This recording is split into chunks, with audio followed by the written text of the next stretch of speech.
All right. Welcome back, fam, to the Saucy Sibz podcast. Welcome, welcome. My name is Nicodemus. I'm Francesca.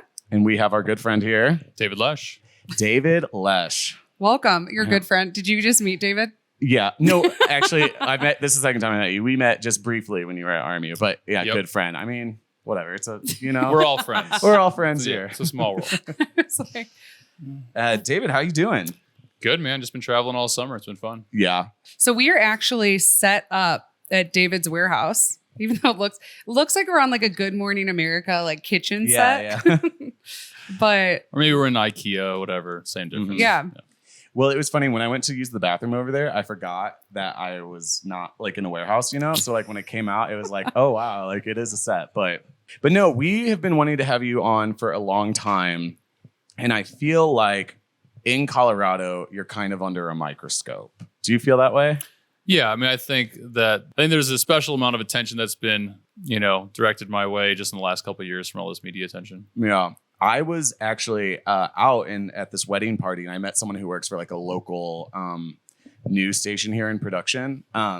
And I told her that I was going to have you on, and they knew all about you. And she was like, yeah, I forget which news company it was, but they were like, oh, every time David Lesh comes up, we have to cover it. It's just like what happens. because I We think do locally it, people are pretty like involved, like they really know. And I think you were saying another podcast I listened to that you think maybe it was also because of like during COVID, no one was. I think really the timing of it was definitely a part of it. I mean, I would hope that none of that nonsense would normally make the news. It seems like pretty insane that is newsworthy and now continues to be newsworthy even after COVID is done. But I think people were just bored at home, had nothing going on. It was kind of at the tail end of like Black Lives Matter, and they were just like looking for something to be pissed off about. And found you. Because that's what like we can get like into controversies and stuff, but I feel like we've always talked about like when people say that they like dislike you, I'm like why? So let's give like a little bit of background, because I would say most of our listeners are not actually like in the ski towns biggest and stuff. Percentage of our listeners are Breckenridge, Summit, and Denver.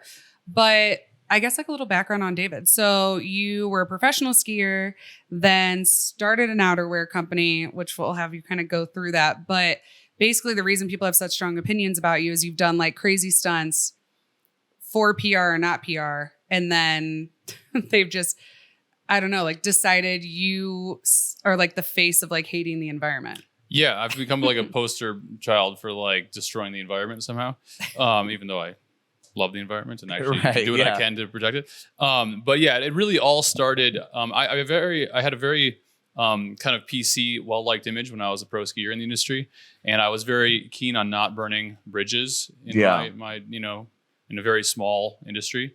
And the first time where I think that really changed was when we made Last Friday. And so that was like 2000, I don't know, 10 or 11 or something. And we made, a video with us shooting guns and flying airplanes and partying, and people just like lost their fucking mind. And that was the first time where people like really developed a strong opinion about me and Vertica. And, it made a lot of people angry. So we lost our coaching jobs. I got kicked out of CU campus. I had our passes pulled. We were, getting pulled over by the cops 5 times in a week and getting interrogated. And, in Breckenridge, right? Yeah, they were like really trying hard to stick us, with anything. And so that I think kind of set things off on a kind of a polarizing way that people either loved the videos or they hated them. So since then, I think it's kind of developed into this storyline that people refer back to all these other things, and it kind of just becomes a piece of the story. Yeah. That was actually one of the questions someone sent in. What was your inspiration for the Last Friday videos? The inspiration for the Last Friday videos was we wanted to capture all the stuff that we were doing, but make it look like it was all in one day. Okay. Because like the company was pretty new. I didn't have any money for like hiring, a good team or pro skiers. We were like, mid-level pro skiers, my friends and I. We were decent. We could come up with decent content, but we weren't out there like winning X Games and stuff.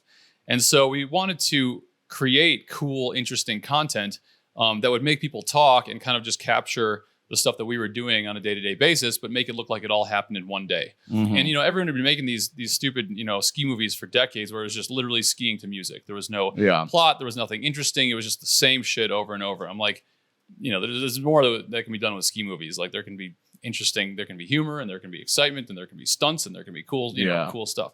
So that was kind of the concept behind Last Friday. And we just sort of, built off that for the other videos. Mm-hmm.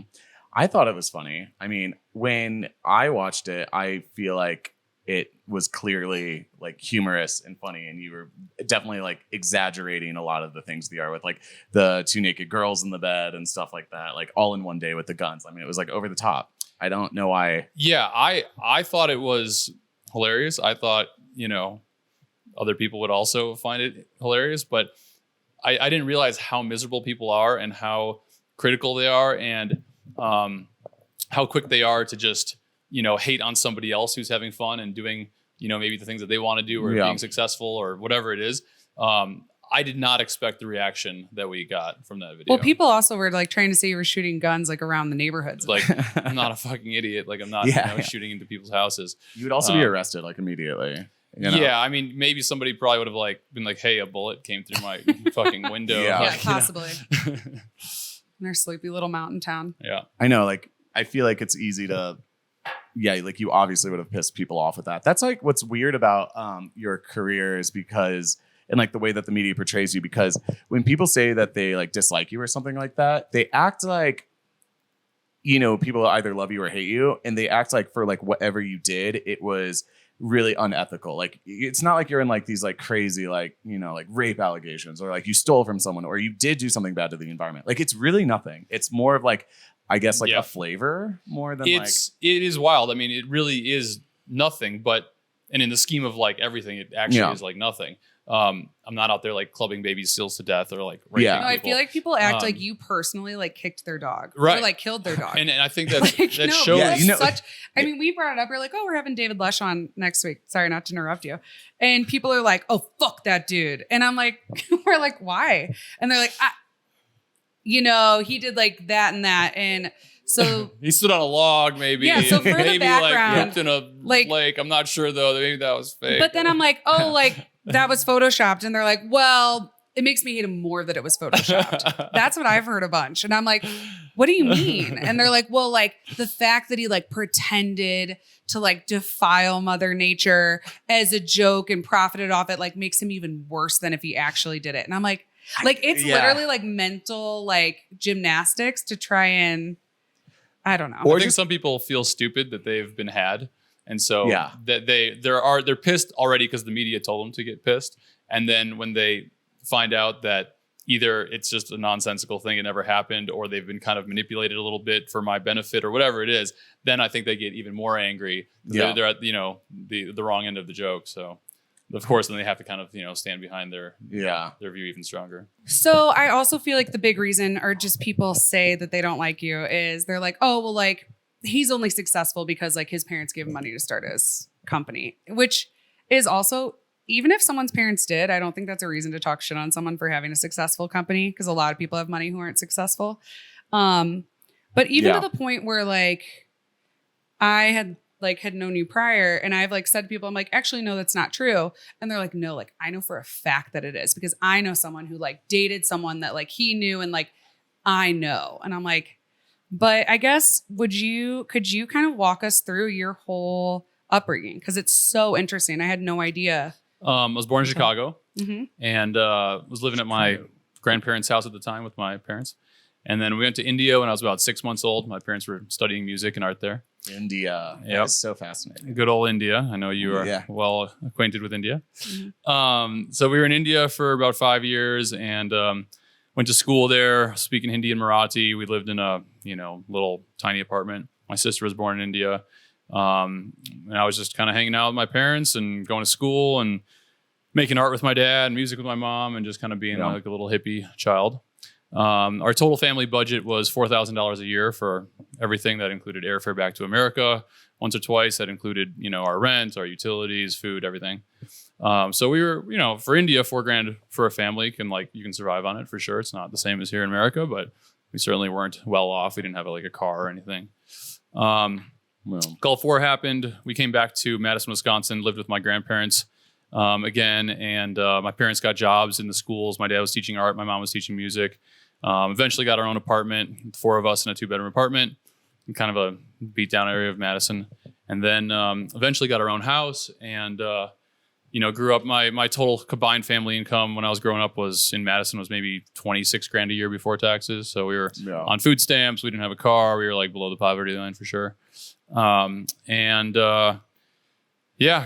high school, moved out to Oregon and just was working jobs and eventually moved to Colorado, working more jobs, went to some school here and there, never graduated. And then started skiing professionally in 2009.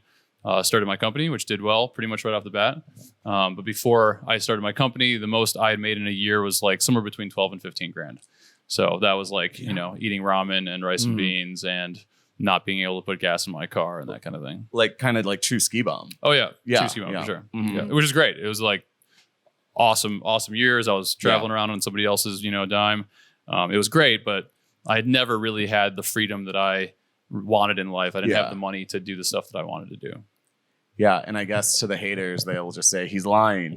Which is fine. It doesn't. What the fuck do I care? They can hate from their basements and living rooms, and I'm out, traveling around Europe. So I don't really care what people think. Yeah. And I think that it is a safe assumption. I think that most people, who start companies, they have a leg up. They've got rich parents. They've got a trust fund. They've got investors. They've got credit. They've got a bank account. They've got something. Yeah. Which is, I think, a safe assumption, especially in the ski industry. Ski industry is mostly, rich white sport. Totally. And so people have money. That's how a lot of people were pro skiers. They wouldn't have been able to be a pro skier if their parents weren't paying their rent and for them to travel around and, go train and have a coach and do whatever. There's no way they'd be able to even make it to be a pro skier. So I get it. It's a safe assumption, but it just happens to not be true in this case. I like that you said it's a safe assumption because I totally get that. But I'm also kind of like, even if it was like, what's their point? Does that make you? I guess it doesn't really matter, right? Who the fuck cares? Like either I'm like a good or bad person regardless. And either I'm smart or dumb or cool or not or whatever it is. So like, who cares? But that's just one thing that they're able to kind of, find to poke at. So it's whatever. So you had said that Vertico was like an overnight success. So I think the last podcast I listened to, you had what, like $2,000 from what some? Yeah, I was broke at the time. The money that I used to start Vertico was $2,000 that my sponsors owed me from the previous year. So I threatened to sue them, and they coughed up the $2,000, and it cost me a total of $2,012 to start Vertico. Wow, I love that. And sponsors, sometimes they don't give you the money.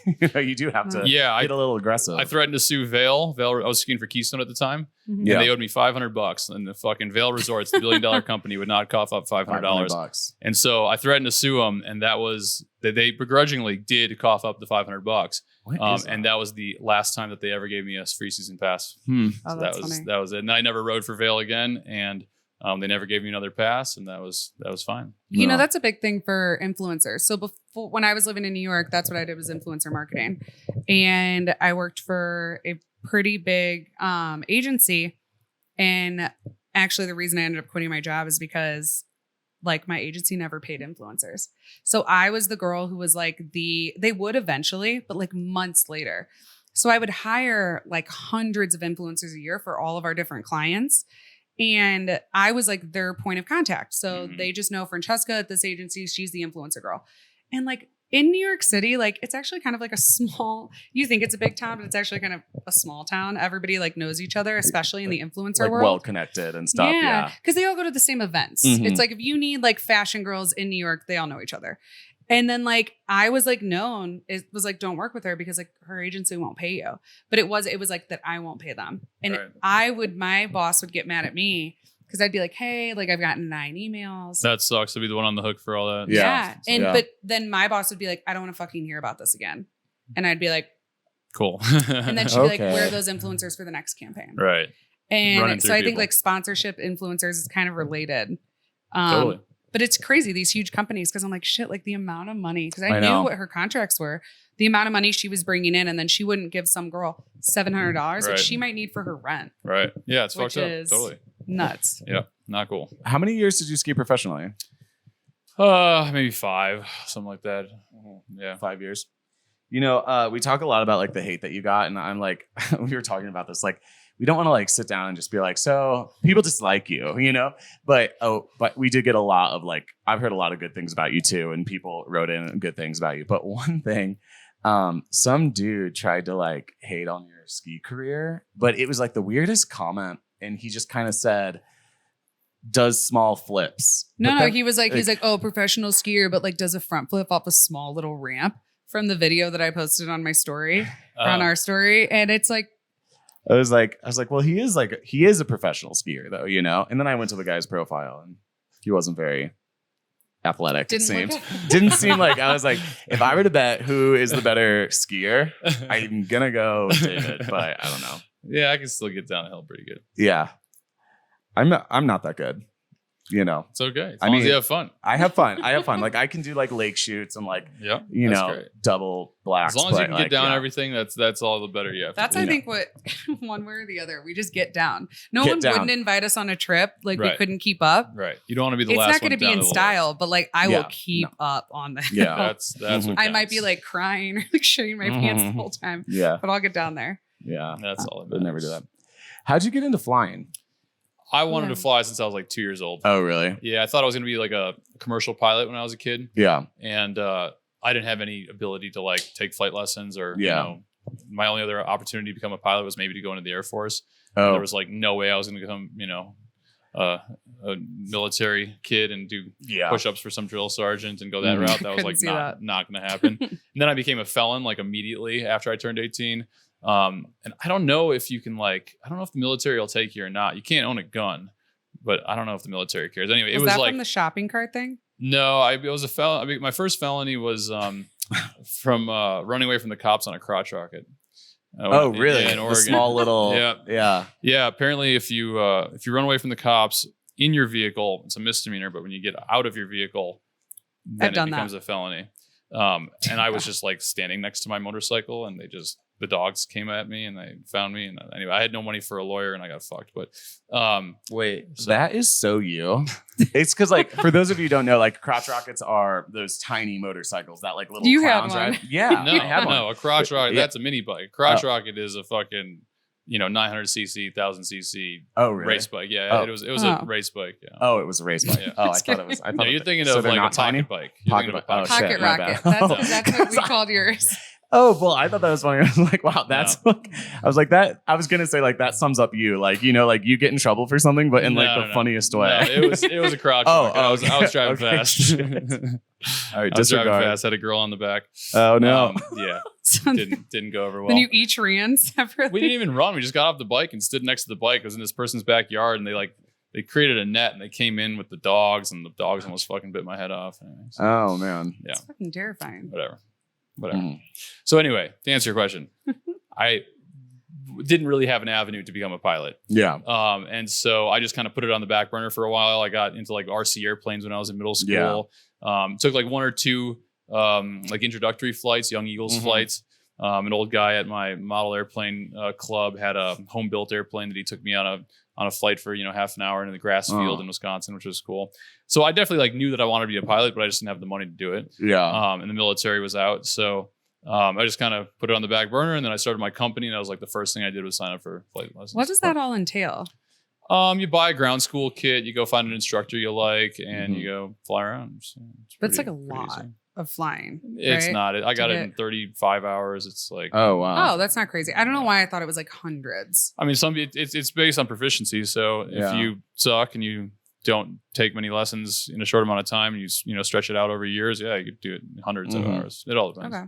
And you don't. How old do you have to be become like a pilot? I think 16. It's not that you can old. solo at any age. Yeah. You can solo at any age. So you can fly an airplane by yourself.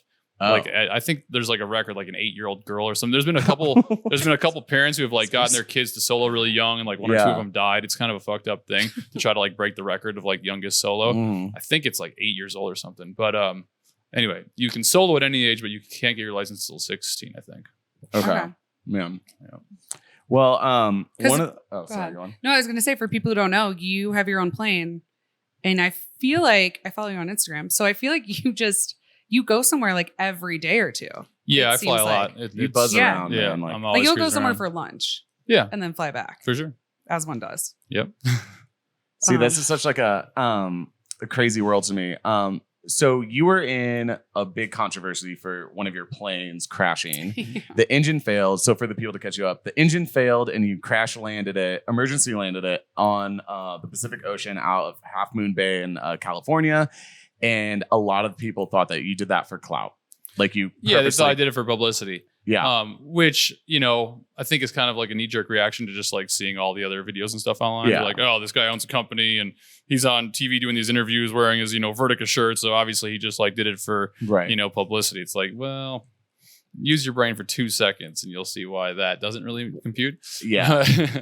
Yeah. Was this like, so you had a girl in the plane. Was this like a girlfriend or like a girl like on a date? She's a girl that I knew for like a long time, but I hadn't seen her for probably almost a decade. I just didn't know if like she had just like, yeah, sure, like I'll take a flight and then it's crashed in the Pacific Ocean. I knew her for a long time, but I hadn't seen her for like, probably almost 10 years. Mm-hmm. And so I was out there on the West Coast with my new airplane that I was super stoked on.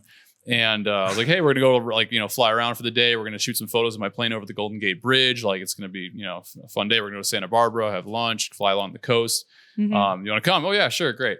So the morning, went very well. We had lunch in Santa Barbara, flew up the coast and landed at some cool little strips right along the beach. And then picked up my buddy in another airplane. He was the one who was shooting photos from the other airplane. And we were heading towards the Golden Gate Bridge and motor cuts out and, that's why. Because you were like, some people were like, well, why did you have someone above you filming the whole thing? Yeah, I wanted pictures of my new plane with the Golden Gate Bridge in the background, See, that makes sense. Yeah. I feel like none of the news stories covered that because they interviewed you and stuff. There's all kinds of stuff they got wrong. It's how it goes. But why I bring that up, not only is that like story just hilarious, but also insane. And I'm sorry you had to live that, but like is like still here. It's entertaining, Like, for sure. Yeah, and I'm glad you're still here. And it seemed like everything went really well. But like when we talk about like getting your pilot's license and all these things that go into it, as I was kind of researching that story, I found so many people that like online were trying to dissect that whole situation, and they were talking like bringing up diagrams about like the fuel pump. Yeah, and no way. And yeah, they went really deep into it. It's crazy. And I'm sitting here like, I don't know what the fuck a fuel pump is, really. I mean, people have a lot of time on their hands. Like people spent like days, doing the whole thing. But it's people who aren't. Well, I feel like a lot of people who are doing that aren't aeronautical engineers. You know what I mean? So that's why I was just like, I feel like it's everyone just like talking about some shit they truly don't understand. There was like a couple pilots who there's one guy who's kind of like a conspiracy theorist in aviation. Yes. Who I've seen some of the other videos and it's like he comes up with like the most crackhead shit you've ever seen, and he I don't know if he's actually even a pilot or not, but he's devoted a lot of time and energy into various aviation related things, and he had a whole harebrained scheme about them. And I'm like, like the FAA and NTSB did like a however many month investigation, and like I sent him all the footage from I had video of the cockpit like right before the engine cut out and everything, and I'm like, they said like I did everything right, so they probably are in like more of a educated place to figure out what the fuck happened than your dumb ass at your right in your couch at your house, but like whatever. Hey, whatever. The FAA is the Federal Aircraft Administration, I think. Okay, I feel like they would know. Like those are the people like I trust them about that. Yeah, because they weren't mad. No, they said I did everything right. So I mean, imagine like crashing your airplane and like then someone like just accusing you and being mad at you, and you're like, I just crashed. It was wild. Yeah, I mean, I did like the first round of interviews for like a day or two, and they were all like, this guy's a hero, and they landed this thing perfectly in the ocean, and they were totally unscathed, and they're floating around in the fucking Pacific Ocean for 45 minutes, and then like the second round hit, where then all these like reporters went online, like did researched me and whatever. They're like, oh, well, maybe it's a hoax, and now we got a second round of stories to do. And so I was like, fuck it. I mean, I'll do a second round of interviews. Like, might as well, So that it took like a whole week of constant interviews. Wow. Well, with the other things that you kind of like got in trouble for, that it wasn't because of it happening. It was just the Instagram pictures. Right. Yeah. None of these things, may have actually happened, but it's just me posting them to the internet, which not even your company site, just your personal Instagram. Yep, exactly. Just my personal Instagram. Yeah. It's insane. Yeah. That's funny. So there wouldn't have been any charges had someone not started something just from your Instagram. or no? Correct. Yeah. Everything started based on me posting pictures to my Instagram. And then, there was like a public outcry, and then the news stations picked it up. And then because the news picked it up and the Forest Service they felt like they had to do something. They had to like make an example of me. So they, brought a bunch of bullshit charges against me. Man. Totally side note. How do you feel about Instagram these days? It's definitely gotten shittier. Mm-hmm. I think it's definitely taken a huge turn for the worse in the last year or two since Meta bought it. But I don't know. I think it's still relevant. Yeah, it still has it's still beneficial and it still has a purpose, but it's kind of becoming something that I am less excited about. If there was another, company that created basically how Instagram was 2 years ago, then I'd be on there in 2 seconds. Like Kim Kardashian and Kylie reposted this thing that was going around that was like, make Instagram again. Mm-hmm. And Instagram basically released a statement saying, we know better than you guys, and this is like the future of the app and what people want. And no, basically like, you guys are dumb. Yeah. I mean, they're just trying to compete with TikTok. They're trying to, they're pushing the Reels thing super hard right now to compete with TikTok. Yeah. That's all there. I think we talk every episode of how much we hate Instagram. I know. It's just like always comes up just because I feel like we kind of exist a lot, like with like this whole platform, like on like these, social media. But for apps. the companies that I too. manage, Instagram's still amazing. Mm-hmm. I think it's going to become more of a shopping platform. Like I love it for my clients. I don't really love it for what we do. Like videos, like TikTok's so much better. Mm-hmm. Do you TikTok? No, I have an account, but I hate TikTok. Oh, really? I feel like it's kind of your shtick. You know what I mean? I just do the stupid fucking dances and the little pranks. And I mean, it's not that anymore. I feel like it used to be. Yeah. I feel like it's gotten better. Like now I'm trying to force myself to like it. I've got the patience for one social media app at a time.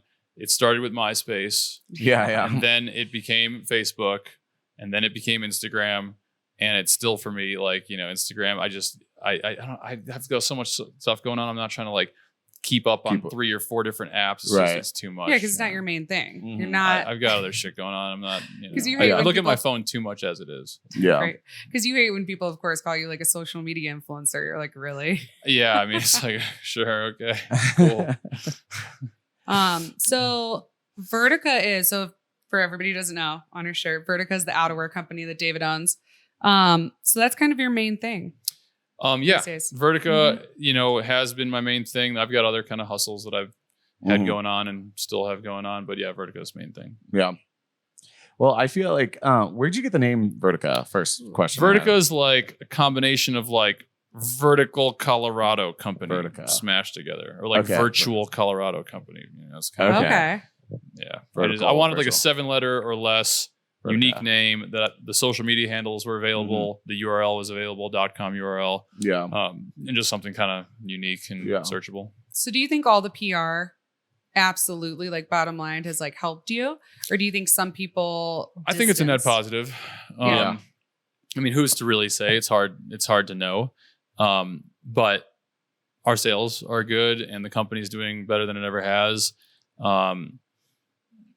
I get a lot of people who recognize me in the street who are super stoked to meet me, and they think everything is hilarious. So, I mean, I think it's also just been an interesting experience over the last 3 years, just kind of seeing the ins and outs of the federal legal system and just how insane people are about the environment and what the media tells them to do. And it's just been an interesting process. So I would say for me, it's been a net positive. It's definitely been more of a reaction than I would have expected, but and then there was some stressful moments for sure. Yeah. I was facing some jail time, and it wasn't fun to deal with some of it. I was getting death threats, and people were mailing poop to my door and picketing in front of my warehouse and yelling at me in the street, and which was fine. I mean, I wasn't worried about it, but it wasn't just all fun and games. Yeah. I think I would say overall it's a net positive.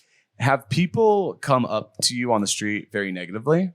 Have you ever been faced? No, the only thing that had happened when I was out and about is someone yelled at me from a car that was passing by. Hey, me too. They just call me faggot. Really? No, I'm kidding. No, I'm back in the day. You know what I mean? So I'm just saying, that's middle school shit. No, I mean, it really is middle school shit. I mean, someone call you a faggot from the car in that's middle a gay school? experience. That's just Gay men get yelled at faggot from the car. I've been called faggot too if it makes you feel any better. What? I've been called faggot too if it makes you feel any better. Nick's bringing it back. Cheers. He's like, I can't really like post this places, but in real life. I just say the faggot word just because it makes people flinch. I think it's hilarious. That being said, I do realize that's a triggering word. And I also wasn't bullied too hard. So that's why I think the word is funny. But my dad never hit me while calling me that. So I feel like that's why I find it funny. So that's why I'm really, see, I'm going to get in trouble for this. I should probably not add that one in at all. Well, all right. Okay. It's your show. That one on the It's your show. Tomorrow Nick's going to be editing. He's like, yeah, the rant we went on about faggot. He's like, we absolutely can't post that. That's my new outerwear company. Just faggot outerwear. All right, guys, we took a small break. Cheers. Right, we're back. Thanks for the wine, David. Thank you. Cheers. Yeah, excellent absolutely. eye contact. Yeah. I fucked that up again. I feel like that's more of a European thing for sure. I'm turning it into an American thing. Yeah. Yeah. It's a traveler thing too. Guys, David Lush, big eye contact guy. Yeah. Big eye contact guy. I love that. No, but that's good that like people aren't actually doing anything. I mean, the picketing outside of your house. Oh, that was hilarious. Yeah. So the guy there's this kid, I don't know. Just one guy? Yeah, one kid. He brought a. Wait. It is hilarious. I have a video of it. This kid he brought I don't think he expected me to be here. He was, he brought he must have still been in high school. He couldn't have been more than 17, maybe 18. And he brought a lawn chair and he was sitting in front of the warehouse. And he was sitting out there for hours and hours. I had no idea he was out there. And my next door neighbors is kind of like some like thugging kind of, Mexican Vietnamese dudes who work on cars. And like this kid's sitting out there like protesting Vertigo, like don't support Vertigo. And maybe he was thinking that this was like a real. It's not a busy street. No, I think for people like he thought people were going to walk in like it was like a retail store. So he was going to try to like, dissuade people from walking in and like buying something. But this is just a warehouse. Like it's not really a retail store. And nobody came in at all, like zero. And so eventually my neighbors, my tenants next door, they were like, what the fuck are you doing? They're like, yeah, protesting Vertigo. And they're like, get the fuck out of here. And they kind of like scared the guy, the kid a little bit. And then they came up to my door and they knocked on the door and they're like, this kid's out here? I was like, no, this is fucking hilarious. And so I ran out after him with my phone. I was videoing him. And it was like me and my tenants next door, and we were like chasing this kid down the sidewalk, and he just grabs his sign in his chair and he starts booking it down the sidewalk. He must have parked like 2 blocks away or something. And and I'm like chasing after him with my phone, like, wait, like, where are you going? Like, you got this nice sign that you made, like, show me the sign. And he's just like running away from me, like just scared to death, fucking running down the sidewalk. So anyway, that's like about the only thing I've had happen in real life. I think people who are really shook up about it are not the type to like want to approach me and start something in the street. And the people who are a little bit like of a tougher breed, they could give a flying fuck about me supposedly standing on a log or shitting in the lake. So the people that I encounter that are pissed off about it, that would never come up to me and like start something. It's just hasn't happened. Ooh, that was another question, is how do you feel about how Vale just got in trouble? Hilarious. Unreal. So background. Let's give some background. Yeah. So one of the things that people love to hate you for is that he might have either shit in Maroon Bells or walked on a lake in Hanging Lake. But then now fast forward a year or two, Vale actually had no authorization to put in like this whole road. Well, the funny thing is it's at Keystones. But anyway, Vale Resorts at the same exact place. Vale plows through wilderness with a bulldozer and puts in an unauthorized road that they were not supposed to. And they don't even get a slap on the wrist. They don't get a ticket. There's no fine. There's no court case. All it is like, hey, like you guys can't do that yet. Because they're probably all like friends with like the Vale people. The whole, the Forest Service definitely has, they have to have an ongoing relationship with Vale, of course. But it was just like, and then they actually plowed through the exact same wilderness with a fucking bulldozer and like nothing happens. Yeah. Of course. But no one gives a shit. No one like protests Vale. Yeah. It's amazing. Some people might protest Vale, but like in that situation, they didn't. Ski resorts in essence aren't good for the environment. Of course not. They're horrible. They're horrible. You're running lifts and you're mowing down trees and, diesel generators. I do know that like there's just like a lot of waste and there's just a lot of energy to like run ski resorts, but it's of course. Like I mean, giant, invading the wilderness. And you're running, there's lights and there's electricity and there's snowmaking and it's fucking up animals' habitats. Obviously, it's like not good for the environment. Yeah. Did you know if a bear comes close to like the town, they just kill it?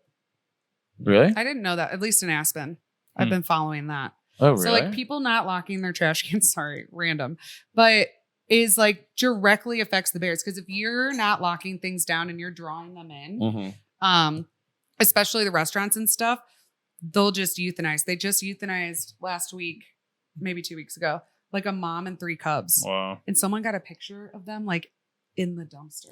Well, not a dumpster. It was like a cage thing, but just like dead. I was like, that's some fucked up shit. As fucked up as that is, black bears aren't endangered or anything at all. Oh, really? They're like deer as far as like the law sees them, right? So like you can get like bear tags in certain states and like go like shoot bears for fun. But really? People find that like more ethical than it would be deer hunting, but it's like you're still hunting wildlife. And if you're doing outrage with bears if I'm not worried about deer, I guess. Unless you think bears are just more like desirable. They're cuter. They're cuter. Yeah, I think they're cooler. Bear rant. I used to live in Whistler, and there's always black bears like cruising around town, and they're always pretty friendly and harmless. And they're skittish too. Like they're not like. I feel like it can be dangerous, but like it's like. Yeah, if you come between a mother and her cubs, then you might get fucked up. But otherwise they're pretty chill. Za is relegated to the leash these days. My dog's name is Za. Okay. She tried to like fight a fucking moose the other day on our Bravo likes to go meet moose too. Yeah, I was like, I just figured like she would always just follow me. Yeah. And so I trail run every day, and all of a sudden, like these people in front are like they're pointing. I'm like, oh shit. Like, so we're going to turn around. So I think I'm going to turn around and run. She's going to follow me. No, she chased after the moose. She was chasing the moose. Yeah. She's 15 pounds. Yeah. I mean, Bravo's 30 pounds. And we've had moose chasing us and he wants to go up and meet him. And I'm like yelling at him, you got to run. And they chased us down and we jump into the snow and. Yeah. I was on a conference call. Oh, really? I started screaming and then I just hung up. But he's 30 pounds. He's actually fat right now. He's like 35. He's beefy. Yeah, he's about 5 pounds overweight right now. We're working on it. It's a work in progress. So sorry, guys, for those of you who aren't. Bravo's like asleep, literally right underneath David's feet, just chilling. I have 2 questions about moose for you. Yep. Okay, 1. If Francesca said when Za went and attacked the moose, you ran the opposite way. I didn't even, to be totally honest, she's an animal. And I value my life. And I said, I'm not going to like go protect her from a moose. I was like, the best thing that I could do would to be run the other direction and hope she follows me. Hope she follows you. That's smart because she does follow you. I'm not going to defend her. I feel like you would punch a moose in the fucking face. I don't know what I would do, but I would probably try to do something if it was like going to attack my dog. Yeah. One of our videos, one of the Friday videos of moose, I like go up to this moose and it like turns around and chases me and I'm like right face to face with it and I dive into a snowbank and it like it just kind of walked away and left me alone. But yes, I've been like face to face with like a huge moose. Is that how you got in trouble with harassing a moose? Yeah, that was harassing wildlife. Yeah, it was that. Whatever. I think it was this Friday was that video, and we were just walking around a neighborhood and there was a moose there, and so he just kind of videoed me walking near it, and it turned around and charged me, and I jumped into a bush or into a snowbank, and you got charged with harassing wildlife. I've had tourist girls. That's not. I did not know that. I was harassing a 1,200-pound moose or whatever they weigh. That's a charge. Harassing wildlife. Yeah, harassing. I've seen tourist girls. Like I remember I had this group of girls sitting at the wine bar. They were all laughing. They're like, "Oh my gosh!" Like we tried to go pet this moose, and I was like, "That's ballsy." Do you know that they killed? No, they just had never. They just didn't know. They tried to pet a moose. That's good. So they had a video, and it was like from this. They were like. And the moose freaked out, and luckily they were right by a car, so they opened up the door, got in, and then the moose rammed the car. Okay. But I looked at these girls, and they still thought it was so fun. I think they still thought it was like a horse, right. And I was like, you guys know that a couple people die a year from moose up people here. Get trampled, yeah. For sure. And I kind of told them, I was like, I'm super glad you guys are all alive, and it's funny, but you really shouldn't have done that. You really shouldn't do that. You guys just had no idea. All right. Yeah. You don't fuck with the moose. Mm-hmm. What was your other question? No, that was my second question. Was if that was the charge. If that was is that what you got in trouble for? Mm-hmm. Last thing about wildlife, I guess. I was on safari and I saw some Chinese tourists harassing a rhino. What? Yeah, straight up in Nepal, and they it was like they were just trying to get close to it, and we're all kind of watching it like, bro, what are you doing? Wild fucking rhino out in the national forest, Chitwan National Forest. And it just kind of like looked at this Chinese tourist, and we were all like, what is going on? And I'm watching it because it was like kind of like I was like a deer in the headlights, you know? And I was just like, what is going on? And then all of a sudden it like kind of twitched and like stomped its foot like down, and then everyone scrammed and ran away. But that was it. But it was like I almost saw a little piece of you was hoping that you'd see that rhino totally just go straight into that Chinese tourist. No way. All the animals to harass. It's not cute. It's built like it looks menacing. What's the Pokemon? Not Machamp? Is it Machamp? The one that's like Onyx. I think Onyx is the evolved form of Machamp. Yeah, maybe. I don't know. I'm not. No, it's like the rock dudes. Okay, whatever. But I guess since we're on animals, can you tell us more about like you fly to Mexico and rescue dogs? Not Mexico. I mean, I fly to Mexico and I do rescue dogs, but those two have not been combined yet. Okay. But yeah, I fly dogs for a couple nonprofit dog rescues that bring dogs from areas where they euthanize dogs to areas where they can foster them out. Do you fly the dogs in your plane? Like you take them? Because it's a program. What's it called? Pilots and Paws is the Pilots and Paws. Yeah, then there's different rescues, that are actual the animal rescues. The Pilots and Paws is the organization that connects the pilots with the rescues. Yeah. The media doesn't cover that. No. I know. I'm like, you guys act like you kicked your dog. These are your rescuing puppies. That's fine. I'm not too concerned. He's just harassing dogs. He's flying them in his crashed planes. I don't know. Yep. Yeah. Yeah, I've had 26 dogs in my plane at one time. That's my record. At one time. Yep. Wow. 26 dogs. Nick doesn't like dogs. Stop it. We don't have to go there. We don't have to go I would there. edit that out now. We've talked about this before. We talk about it all the time. It's like, weird. It's not a rant. Okay. It's not a rant that we need to go on. But my thing is, I'm just not too into dogs. I'm not saying usually doesn't. No, like I have a dog. Killed, you would. Are you a cat guy? Today for me. I don't like animals. You just don't like animals, and I don't eat them either. Okay. He's been vegetarian since he was a little kid. Yeah. See, I like animals. I also like eating them. And I don't think it's mutually exclusive. Like, I think you can be like how you are. Sure. I'm not saying I like animals more, obviously. I do draw some lines of what animals I'll eat, but I love snuggling my dog and I love eating some animals also. Yeah. Would you eat a dog? No. Anything I'm sorry, that sounded like such bait. I wasn't trying to anything. David Lesh eats dogs, everyone. That's why he's actually. I mean, I've spent a lot of time in China. I probably have eaten dog without knowing it. Yeah. But anything that I've had as a pet, I don't eat. That's one of the lines that I draw. So like I've had pet ducks, geese, goats, so I don't eat those. Anything I've had is pork. I really like pigs, and I just feel like they're kind of like dogs. Yeah, pigs are cool. I don't really eat much pork either. Pigs are kind of like dogs. I was vegetarian because Nick was always, and then we were both vegan, but I'm also gluten free. So I was just like the worst person. You can't be both. I grew up vegetarian. First time I ate meat was 14 working at McDonald's. My whole family is vegetarian. I'm the only meat eater in the family. Oh, wow. Yeah. He hasn't touched meat since 12. Yeah. Since I was 12, yeah. No, that's not true. When I was in Japan, I ate meat for about 2 weeks. You tried chicken. I tried chicken, and it was actually kind of a weird situation because it was like there was a typhoon coming, so every place, and we had just arrived into the city when the typhoon came, and like while it was coming, the typhoon was coming, so everyone was like shutting down. So to get dinner, there was only like yakitori places that were open, so it was like chicken heart. So like I hadn't eaten meat in 10 years at that point, and like I was just like, let's eat some like barbecued chicken heart. And how'd you do with it? How was your stomach? Completely fine. I actually do think. I'm not speaking for everyone, but the whole idea of not eating meat for your whole life and then eating meat and then dying, like running the risk of dying is like a myth. They say you don't have the enzymes, but I never had a problem. No, your enzymes are fine. It's the gut biome changes. So it's just different bacteria that break down plants versus animals. One's not better than the other for the healthy gut bacteria, but other than that, no, it was fine. I think that dairy is different because, of lactose intolerance and stuff like that, but with meat it was fine.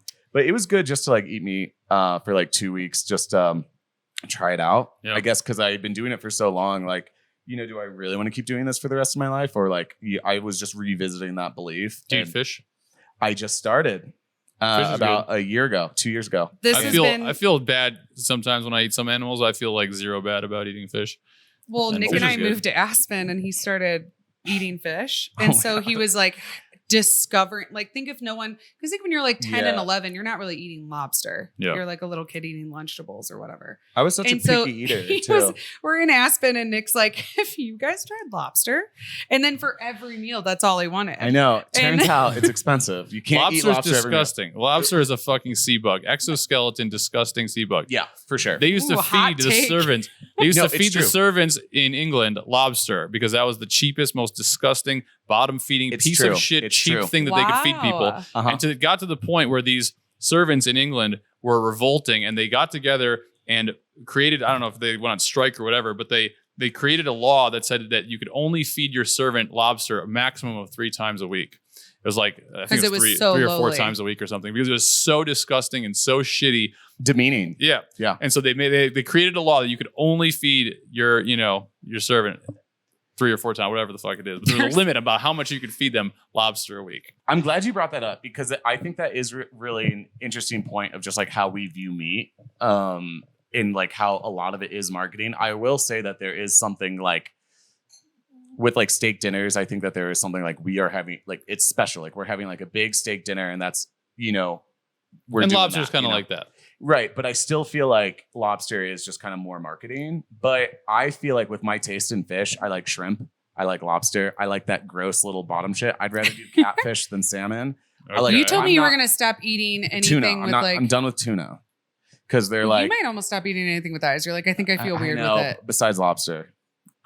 I'll go to bed watching like lobster documentaries. I'm like, these fuckers are too cool. It's gonna stop eating. I watched that. I never really was into octopus anyway. Oh, but I watched the My Octopus Teacher, and I was like, yeah, no, definitely never doing that again. Did I watch it with you? Maybe I've watched it like 40 times. I don't eat octopus either.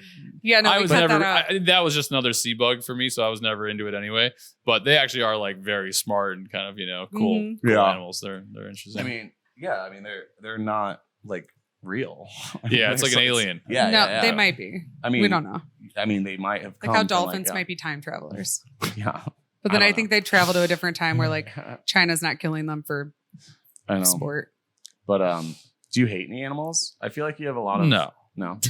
But you're a big animal lover. Yeah. Yeah. No, I don't. There's no animals that I hate. Yeah. That's so weird. What? Do you hate any animals? No, I don't know. Like, because you were saying like there's some that you would and like wouldn't eat. I don't know. But like I guess that's just like my point. It's funny like how we view animals, like because like with lobster kind of being gross, 200-300 years ago versus now, and I don't like animals, but I still don't eat them. It's just like weird how we view animals and like animal husbandry and stuff. You like certain dogs. Tiny dogs. What's the gayest thing about you is that like the main dog that you like are Chihuahuas and Pomeranians. The one dog breed that I like actually like do truly love are Chihuahuas, and that's the one dog breed that like people generally like it's like socially acceptable to hate. Yeah, I used to hate small dogs, but I've realized that it's usually the small dog owners that make those dogs shitty, not the actual dog. Mm-hmm. You can have like a super well trained Chihuahua or whatever. Yeah. And I think it's actually kind of funny. I've got a few friends who just happen to have like these little tiny dogs. And you can train them very well. I mean, they can be perfect. And so like, Bravo, I never put him on a leash. He travels with me everywhere. People are always just like astounded because they've never seen a French bulldog like off leash, just like walking around and being good. Stubborn, right? Because most people who get French bulldogs are fucking idiots and they just let them do whatever they want. So they let them run the house. But small dogs have grown on me. They're practical. They're just, everything is smaller and easier to transport. And 100%. You can train them just as well as any other dog. Mm-hmm. That was funny today at our hotel because Zod can go off leash. And so my hands were full, so I couldn't pick up the leash. And I was just like, and she just followed us into the elevator up to check-in, sat down next to me at check-in. And then and people were like, because I think they expect small dogs to just be assholes. Totally. Yeah. And I feel like a badly behaved big dog versus a small dog. I mean, there's just no comparison. Well, that's the thing. A lot of people who get these small dogs, they don't need to train them because they can just pick them up and move them if they need to. A big dog, a humongous 120-pound dog, like if it doesn't want to do what you want it to do, it's just not going to do it. So you have to actually train a large dog, but a small dog, if it's not trained, you just pick it up. So people are less likely, I think, to train a small dog. Well, our Chihuahua growing up, we had a family Chihuahua. He lived until 16, R.I.P. Samson. If he was a larger dog, because he had no training, my parents would have had to put him down a long time ago. He would actively attack anyone who came into our home. Right, because they're so small, they can't really do any damage. So it's like, all right, whatever. No, like, but my parents didn't care at all. Let him get away with it. They would just be like, oh, yeah, like he bites. Yeah, he sucks. Like, No, people called him Satan. And like, we have friends who grew up with us who still have like traumatic times he was that like, they remember. If you put a demon into a small little cute chihuahua, that's what it was. And like, it's so stereotypical. Like, I bet you I could have that dog pretty fucking good in like 3 days.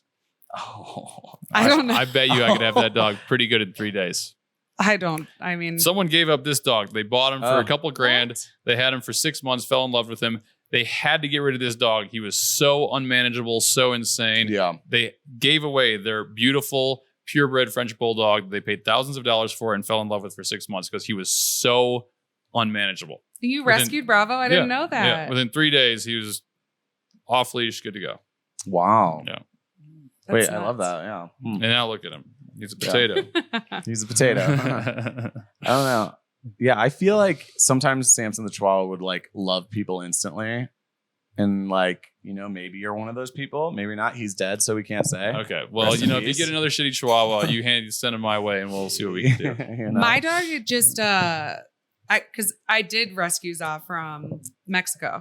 So you were like, oh, the plane and the rescuing dogs hasn't come together. But that was me kind of drunk and I stole a dog from Mexico. That's great. I'm sure he was stoked about it. But I don't worry about her with other dogs or people. She's lovely. What'd you say? No, he just said she, like correcting himself. And I was like, she. Yeah, Za's a she. And but you can't fuck with Za.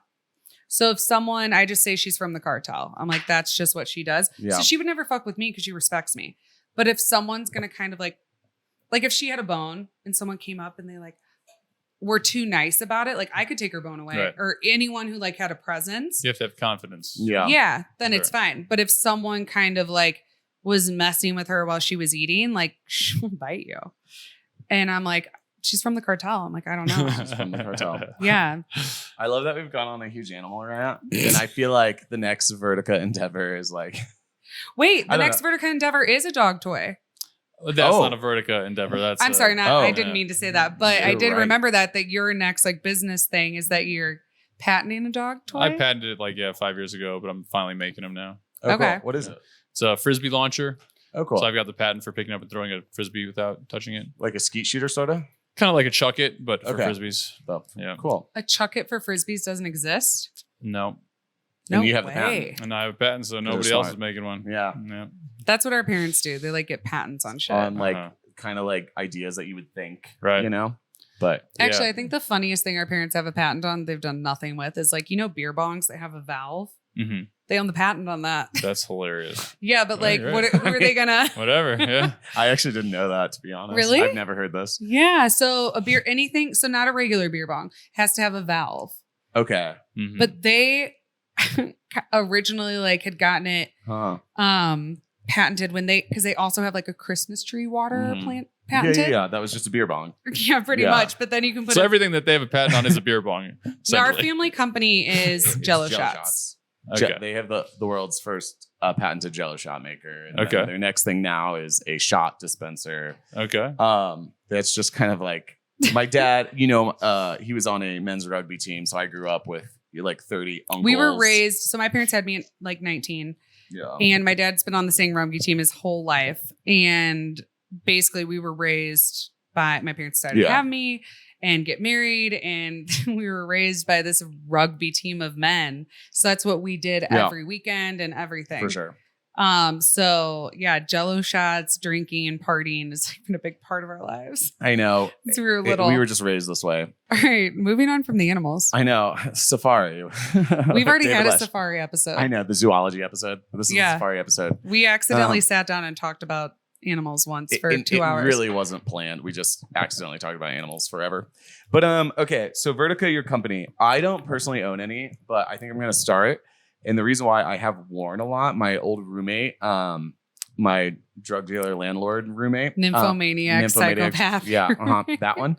He would always wear Vertica. And it's funny. So I have worn it and I really like how, of course, it's got to be the nymphomaniac psychopath. That's wearing not the Vertica, why, but I will course. say he's a big fan. no, yeah, he's a Okay. good dude. He's just like, He is. he's just, yeah. But that's why I was wearing it.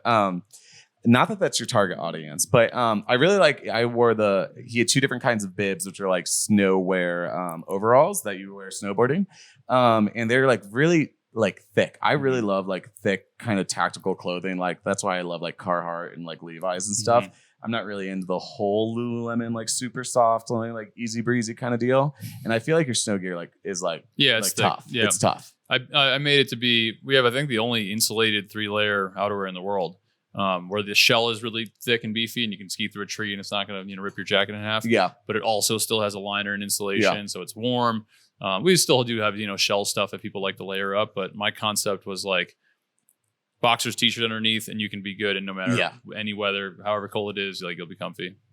I would agree with that. That is one thing people Like- say. They'll be like, fuck that dude. But like, God, I love his gear. That's great. That's yeah, perfect. they're like, he does Yeah. make the best gear. And I'm like, That's great. but we would borrow it all the time. But you were saying you guys are making women's. Yep. We've got some women's stuff already, but we've got a new. It was not a women's lot though. bib. There was like some. No, we still don't have a hoodies. lot. We've got a couple things, but we're making some more women's pullovers. We've got now our new women's bibs that it's kind of like a soft shell stretchy bib, but it's still waterproof. Oh. And it's got a system where you can keep your whole bib on, but unzip the back so you can like go to the bathroom without taking all of your shit off. That was hard for me, and I felt like they were. Are they made for taller people? Because my I'm stuff. pretty tall. Yeah. Vertica is generally a taller fit. Because I would just like, I felt like and I know it's kind of like that like snowboarder like vibe, but like whenever I would wear the men's bibs, they would kind of hang low. And then it was like, if I went to the bathroom, sometimes like unhook yourself or to rehook yourself, you had to take, it's if a I pain, had like a right? hoodie Totally. and like a shell, Yeah. it was our a whole new situation. women's bibs are super easy bathroom access. That's Okay. you'll like them. Guys, Vertica.com. Vertica.com. Vertika. If you're watching the video, you can see it on David's shirt. Which he did put on a shirt for the episode. I did. Yeah. I did put on a shirt. Um, Amazing. But so the women's stuff, that's cool. That's exciting.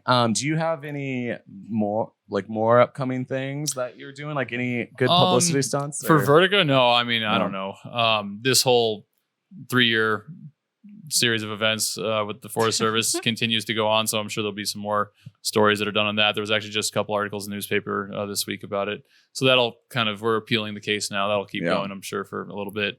But no, other than that, I don't really have any real stuff planned. I'm sure I'll figure out some way to push people's buttons sometime soon. Yeah. Well, you have just been traveling a lot. I would say one reason I do like following you is instead of like a lot of like people who either try to influence or are influencers, all they do is it's like, look at me, I'm pretty in this location. And I went to a cafe.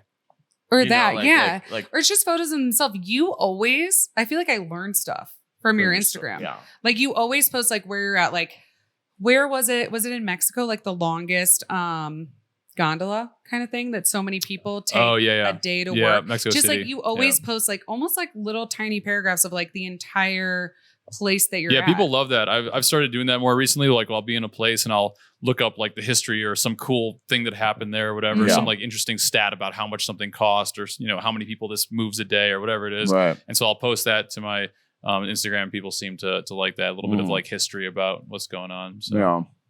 Yeah, I feel like that's like surprising. People wouldn't like expect that because you've said stuff and you're like, how do you know that? And I'm like, actually, David Lesch's Instagram. It taught me the other day. I'm like, I don't know, I'm learning shit. Yeah, it's funny. Like I'll post stuff and people be like, I learned more from your Instagram story today than I did like in 5 years of history class and whatever high school. Yeah. And that's the beauty of traveling.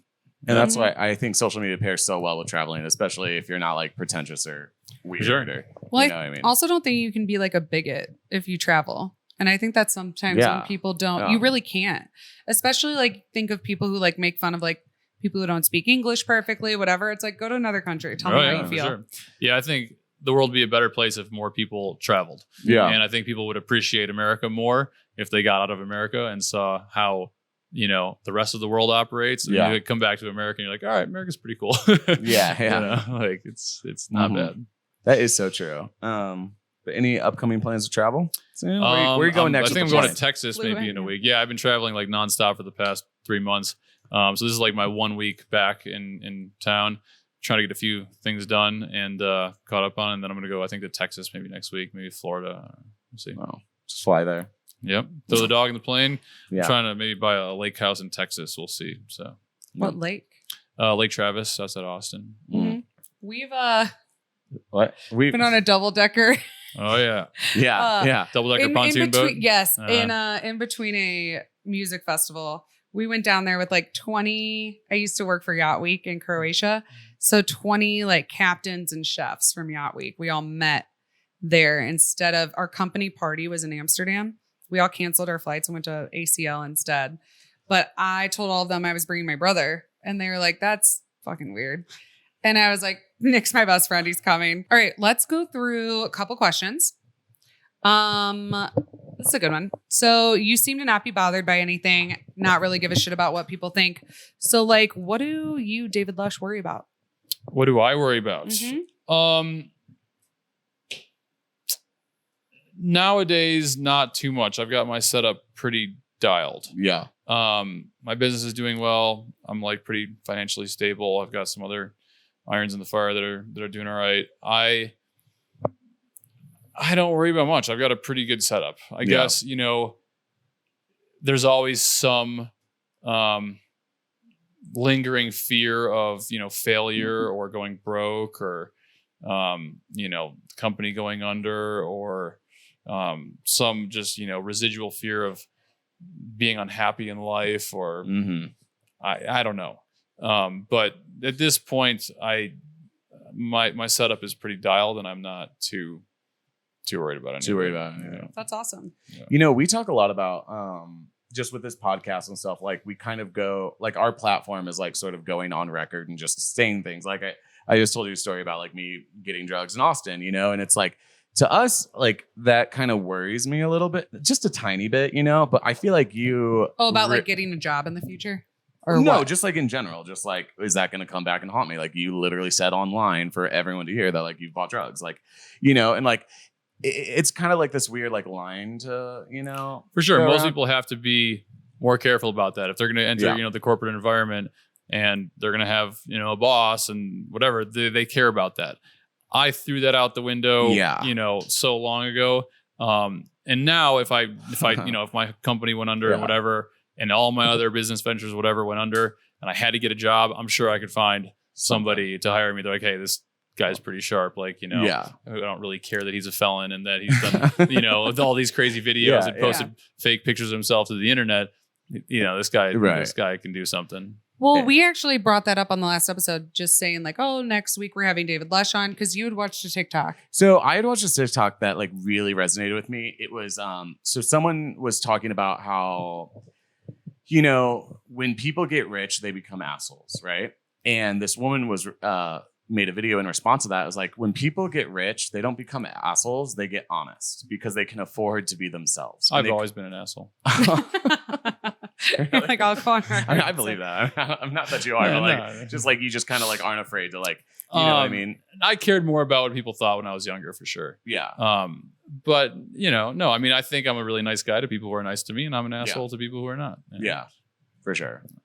But I just feel like you really do operate in a mind space of like not really caring about, too much coming back to haunt you, Yeah, I mean, I think karma's a thing, and as long as you're a decent human being in life and you do generally good things and you treat people well and you're honest with people and you represent, yourself as who you are, you're giving them the information that they need to make a decision of whether or not they want to associate with you. Yeah. So I don't pull the wool over people's eyes. I don't, sugarcoat anything. I just kind of am who I am. Take it or leave it. I don't really fucking care. That's not. I need to be more like that. I've learned that it's more productive. You end up, especially like with dating or friendships or family relationships, any of that. You just kind of cut through a lot of the bullshit, and you get to a place much more quickly of whether or not that relationship works and is sustainable. Yeah. So I was in these long-term relationships with women where I was kind of trying to be the person that they wanted me to be. I really loved them and I wanted to be with them, and so I was trying to be like the person that they needed me to be. Yeah. And it's super counterproductive. People are who they are. Little things will change, sure, but you are who you are. For sure. So once I kind of got in touch with that and I realized that, I started being much more blunt and brutally honest and direct with people, both, you know, in my dating life and family and friends and whatever. And it has definitely eliminated a lot of the drama and headaches and conflict that I had in my personal life. And I've got to a point now where I've got like zero drama in my life, and it's just like the most beautiful thing ever. So I think a lot of people just kind of, they act the way that they think they're supposed to act, and it's counterproductive. Yeah. We talk a lot about that. We always talk about how much we love confrontation. Yeah. Like, and that rubs people the wrong way. Of like, you know, if just I being have honest, to say and be honest, like, hey, let's squash this. Like, I don't, you know, just. But I think people are afraid to even say that, or and even then they bring let something it fester, and for sure. Okay, what else do we have? Craziest DM you've ever gotten? I mean, I get a million probably a week of just random people in like Saudi Arabia asking me for money to save their I've seen you post those. Yeah, I mean, I get a lot of people asking me for money. That happens a lot. Yeah. I guess because you fly around the world, they're like, this man just must be sending money. Yeah, their grandmother's cousin is in the hospital and they want me to wire. You know, I don't know. There's all kinds of stuff like that I get. Because I've seen you get a lot of death threats, which that's pretty crazy. Death threats are so like meaningless these days. I mean, it's just like nonsense. Yeah. Like if you're gonna do something, fucking do something. Yeah.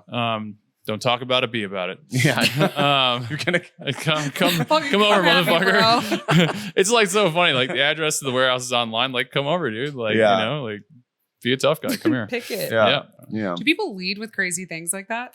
Sometimes. Do they feel like they have to match your like kind of over the topness? Sometimes what'll happen, I'll get guys who think that they know me based on my Instagram persona. And so they'll like everyone assumes that I'm just like a pothead and I smoke weed and I fucking hate weed. But so like we don't smoke hate weed. It. So I'll get like a lot of messages like, bro, like come over, like let's smoke one. I'm like, that sounds fucking awful. Literally terrible. Like, couldn't think of anything. You don't smoke either, Sean? That's so funny. Okay, like I would do a pile of pretty much any drugs before I like had a hit of a joint. 100%. Exactly how I am. And so, but I'll have people like, oh, come over, bro. Like we'll fucking smoke one. Or they'll be like, let's party. Like, let's get drunk. I'm like, I don't really drink all that much. Or they'll be like come on, like, let's, I'm like, at this point, dude, drugs are like a very few and far between sort of an event. If I'm at Burning Man, sure, I'll do some acid. If I'm like in Hawaii on a beach, maybe I'll get convinced into doing mushrooms. But like, it's a few and far between event. And, everyone just like assumes like I'm, partying every night and it's all this crazy stuff. Yeah. I'm like, I just want to like, I don't know, hang out with my dog, dude. Like, like. Wait, I saw you flew back like across like a 6-hour flight or something. This is recent. So you were like showing like your text message to a friend and you were like, it was like, dude, why wouldn't you stay on that side of the world if you were going to be back there in 6 days? And you were like, I just missed my fucking dog. Yeah, I was in Croatia for a couple weeks and then I was going to be in Italy, which is like right across the pond. Yeah. I was going to be there like 5 days, 6 days later. And I like flew all the way back here, to see the dog for 5 days. And I got some stuff done. It was productive. But I was like, I could stay in Europe, but like, just go home, see the dog. Smart. I feel like that's relatable. I mean, a lot of people might, if they had the means to do it, like, fly a plane, Yeah, for me, like a good amount of time is like 2.5 weeks for a trip. And then it's nice to just like come home for at least a couple days or a week or something. I've done like the 3 or 4 month traveling, which is like fine, but it just kind of becomes a grind, It's like, especially if I'm somewhere without my airplane, I just want to like go home and fly my airplane and be with my dog and fucking, I mean, when we lived out of the car for 3 months, it's pretty awful. Yeah, but it was fine. But like eventually, you want like a nice spot. Yeah, you want like a bed. yeah, and that's why we would rent. Like, sometimes our parents. That's one thing. Like sometimes my mom and dad would be nice and use their points and get us a hotel. Yeah, but we didn't have money for that. We didn't. I know. That was what was so funny about that. You say that when we were talking earlier about how like everyone thinks you just came for money. Our first episode of this podcast is no, we don't have trust funds because we were traveling. But they didn't know that we were actually sleeping in a Chevy Equinox. Yeah. But Regina, the Chevy Equinox. But like we spend our money. I would say it's different. Like not that we have none. I would say right now I make it the least amount of money I've made in my professional life. Yeah. At this point. Because I quit like my big corporate, my big corporate New York job. But like, I feel like it looks like it's so much crazier because we're traveling and everything. You're doing more things. But we don't buy stuff. Yeah. We have no stuff. I mean, besides podcast equipment it's like food and drink. Right. So I think that's why people, at least like Instagram life, think it's like this whole wild life we're living. Like we're like, no, we're sleeping in the car, but we're going to the winery in Napa. I'll just change behind the dumpster. Things are not always as they appear. Yeah, it's funny. And generally they're the opposite. Mm-hmm. Right.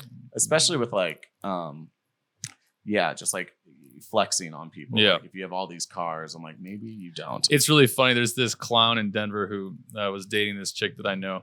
And he, he's just very showy guy. And he has these 2 Lambos. I think one of them was purple. And, he like flexes like a big dick kind of muscle everywhere he goes and talks about his Lambos. And the guy's just a total fucking clown. And so a friend of mine the other day, and I've always like thought this guy was a joke of a human being. And my friend the other day told me that he admitted that both of the Lambos are leased. And he like lives in an apartment and like leases these 2 Lambos. I was like, of course. Like, are you kidding? Like I could have told you that the fucking second I met him. Like, most people don't spend money to make it look like they have money. Right. It's like the harder someone tries to make it look like they have money, probably the less they have money. Generally how it goes. Yeah. I think all the rest of our questions are just about Dan Bilzerian. Okay. And mostly sexual stuff. I didn't even write it down. Okay, one. Someone asked, did you ever tag any girls with Dan Bilzerian? And you don't have to answer that one. Our production assistant but, off camera, was he was like, what does asked. tag even mean? So I didn't get it either. I will not comment on that just out of respect for Dan. I won't comment. No, we don't care. We're not wondering. I was like, man, people are really interested. I think the one that actually seemed interesting, like kind of wholesome, is like, what's he really like? So like his Instagram, but I feel like knowing you, I feel like obviously he's got to be a really cool, like nice dude and like real. Yeah, he's a great guy. Super smart. He knows how to hustle and work hard. Self-made and took a lot of risks in his life. And I think that there's a lot of things that are probably different about him than most people would assume. He's, kind of shy. He's kind of shy. Yeah. He doesn't like being in, big social situations. He just wants to kick it with his friends. And the life that he lives now is definitely different than it was 5 or 10 years ago. He was, doing a lot more crazy shit then. He's kind of chilled out a bit. But yeah, he's just, regular guy, very nice, very generous. Obviously, his set of experiences in life is different than most people's, being one of the more famous people on the planet and having money. Kind of changes your perspective and your experience in life, but he's very genuine, good dude, and he's just a human being like all of us. Yeah. Well, there you go, guys. No. Well, do you have anything else? No, I think that's pretty good. I was telling a lot of people that listen, like I was just like really excited to see like what you were like sitting down with you, at your kitchen table. It's like, Thanks for having me on. Yeah, thanks for being here. Yeah. I can't wait to re-listen to all the I know the animal stuff. I'm kind of like, bro, sometimes we just gotta chop down the animal stuff. Do you want to plug anything or say anything to the people? Anything professionally that's going on? You guys can follow David at David Lesh. At David Lesh, we'll post you all over. Well, cool, all right, man. Cheers. Thanks for having me on. Yeah, absolutely. All right, bye guys. See you later. See ya.